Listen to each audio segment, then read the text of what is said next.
తెలంగాణ మంత్రి పదవుల అంశానికి సంబంధించి మరిన్ని అప్డేట్స్ మా కరెస్పాండెంట్ విక్రమ్ రెడ్డి తెలుసుకుందాం. విక్రమ్ చెప్పండి, ఇటు బండి సంజయ్ అలాగే కిషన్ రెడ్డి.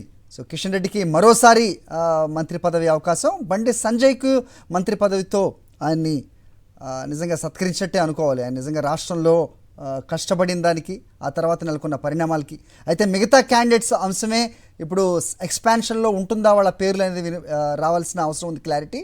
అటు డీకే అరుణ్ అవ్వచ్చు, ఇటు ఈటెల రాజేందర్ అవ్వచ్చు. ఎలా చూడాలి, ఏంటి మీ దగ్గర ఇన్పుట్స్? అరే మొత్తం పార్టీ విధేయతగా పార్టీలో తొలి నుంచి ఉన్న వారికే కేంద్ర మంత్రివర్గంలో చోటు కల్పించినట్టు స్పష్టంగా అర్థమవుతుంది. తెలుగు రాష్ట్రాల్లో బీజేపీ నుంచి వచ్చిన ముగ్గురికి కేంద్ర మంత్రులకు సంబంధించి చూసుకుంటే మొదటి నుంచి కూడా బీజేపీలో క్రియాశీల రాజకీయాలు ప్రారంభించిన వారికే కేంద్ర మంత్రివర్గంలో ప్రాధాన్యత కల్పించినట్టు స్పష్టంగా అర్థమవుతుంది. నర్సాపురంలో శ్రీనివాస్ వర్మ అయినా, ఇక్కడ కేంద్ర మంత్రిగా ఉన్న గతంలో కేంద్ర మంత్రిగా పనిచేసిన కిషన్ రెడ్డి, బండి సంజయ్, ఈ ముగ్గురు కూడా గతంలో బీజేపీ నుంచే క్రియాశీల రాజకీయాలు ప్రారంభించారు. ఈ ముగ్గురికే కేంద్ర మంత్రి పదవులు దక్కినట్లు స్పష్టంగా అర్థమవుతున్న పరిస్థితి ఉంది. బీజేపీ రాష్ట్ర అధ్యక్షులుగా కిషన్ రెడ్డి, బండి సంజయ్ ఇద్దరూ పనిచేశారు.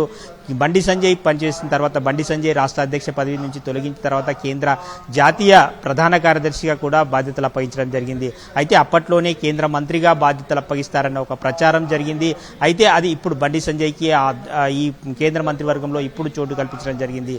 అదేవిధంగా కిషన్ రెడ్డి కూడా యథావిధిగా కొనసాగిస్తున్నారు.